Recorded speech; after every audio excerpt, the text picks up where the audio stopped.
Praise the Lord. எல்லாரும் நல்லா இருக்கீங்களா? கர்த்தருக்குள்ள எப்போதும் சந்தோஷமா இருக்கேன். ஏசப்பா அதை எப்போதும் விரும்புறாங்க. இன்னைக்கு கூட ஏசப்பா சொல்ற ஒரு வார்த்தைன்னா, கர்த்தருக்கு நன்றி செலுத்துங்கள். ஆமென். ஏசப்பாவுக்கு நன்றி செலுத்துங்கள். ஆமென். பல நன்மைகளை ஏசப்பட்டு நம்ம வாங்குறோம்.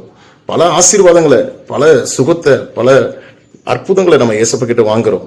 ஆனா நன்றி செலுத்துறதே இல்லை. இன்னைக்கு ஏசப்பா சொல்ற ஒரு வார்த்தை தான், எனக்கு நன்றி செலுத்துப்பா. எனக்கு சோத்திர பலி இடுகிறவன் தேவனை மகிமைப்படுத்துகிறான். அவன் இங்கிலீஷ்ல அழகா இருக்கு, give thanks in all circumstances for is the will of God. Amen. தமிழ்ல தேவனுக்கு சோத்திரம் செலுத்துங்கள். ஆமென். நாம் சோத்திரம் செலுத்த பழகுவோம்.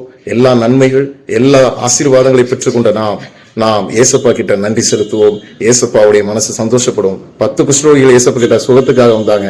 ஆனா சுகம் பெற்று போன போது ஒரே ஒருத்தன் நாம் மறுபடி திரும்பி வந்து நன்றி செலுத்தலாம். ஆமென். இன்னைக்கு கூட நாம் மறக்காமல் நன்றி செலுத்துவோம். மறவாமல் நினைத்தவரை நாம் மனதார நன்றி செலுத்துவோம்.